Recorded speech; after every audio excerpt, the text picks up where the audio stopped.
Please get ready for a dictation of exercise number 7 and 8 from the Progressive magazine of February 2022.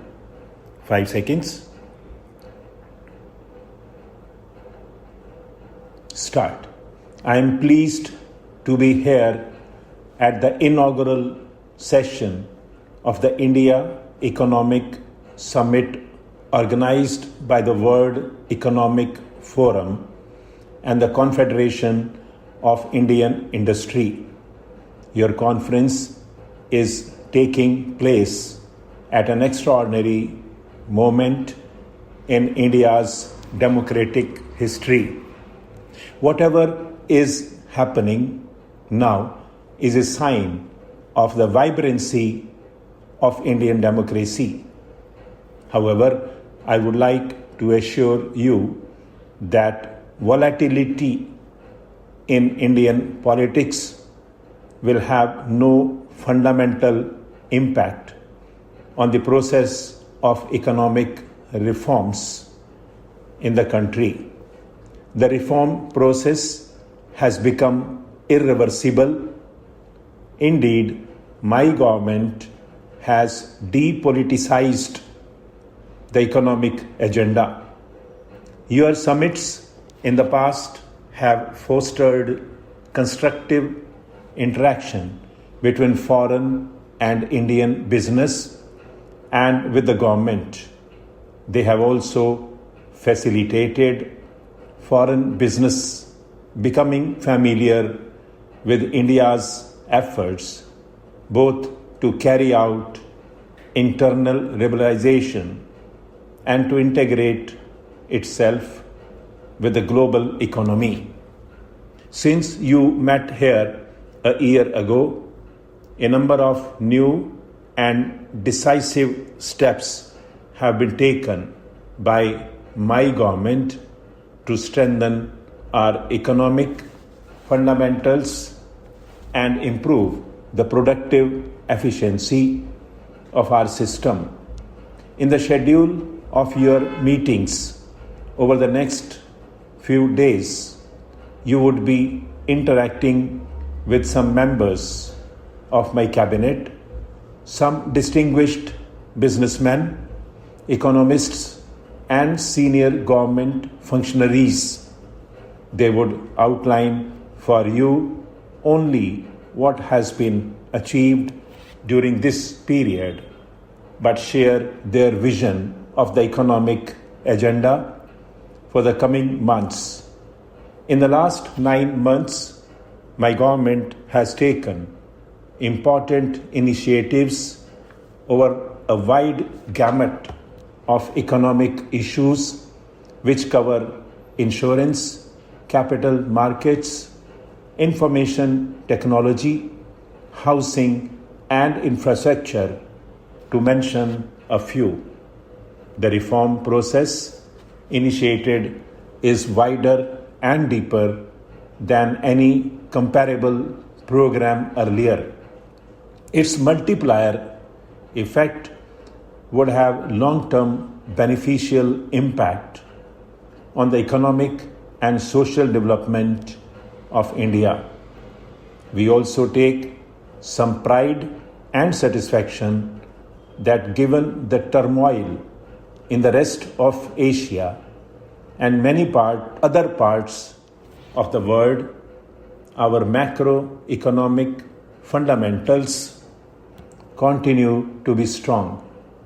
They create new opportunities for private investment, both domestic and foreign. A GDP growth of well over 5%, inflation below the double-digit number, comfortable foreign exchange reserves, positive growth in agriculture, stable exchange rate management coupled with sectoral initiatives have reaffirmed the government to a policy of liberalization with suitable checks and balances. I have said so earlier and would reiterate today that there is no panacea to bring about high rates of economic growth here. Discussions are going on within the Bretton Woods institutions, the United Nations, and other forms of reform of the global economic architecture. We will participate constructively in this dialogue so that the emerging reform process can durably address the malaise that has adversely affected many countries. Such a reform process should help in the evolution of a new financial architecture based on transparency, symmetry of obligations, equity, effective management in the face of rapid flow of large sums of capital around the world, and orderly development of world trade for the common good of mankind. Poverty alleviation must remain the central objective of international action. We recognize that globalization is both a reality and an opportunity. We are convinced that nations cannot prosper in isolation and must forge complementary relationships based on mutuality of interests. India is committed to the continuation of its policy of liberalization coupled with effective social safety net. We will also pursue policies to maximize the gains from the opportunities which globalization offers, while ensuring that credible mechanisms are in place to mitigate the risks that are inherent in this process. Our aim is to be a strong nation so as to be able to live in peace, prosperity, and dignity.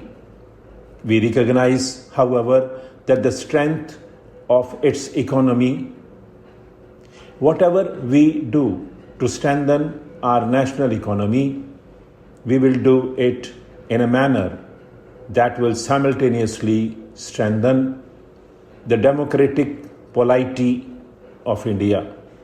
Whatever we do to strengthen the democratic polity, we shall simultaneously strengthen the secular unity of India, and whatever we do to strengthen our democratic polity and secular unity, we will bear in mind the need at all times to dramatically reduce poverty in the shortest possible time. In this endeavor, our approach is the same as that advocated by Professor Amartya Sen, the great Indian economist who won this year's Nobel Prize for Economics, namely liberalization and globalization. Yes, but with a credible program to improve the social sector. Many of our initiatives in the social sector are aimed at providing nutrition, hygiene, health, and education to those large numbers of our population who continue to be the victims of poverty. India is a democratic country. Democracy is our greatest strength. Freedom of thought, freedom of action, freedom to live with diverse faiths and systems are fundamental to our culture. I believe that these are essential components of liberalization and globalization. We have another great strength. We have an unbroken record of honoring all our financial obligations of foreign investors and lenders. We have a sound legal system that incorporates justice. Stop.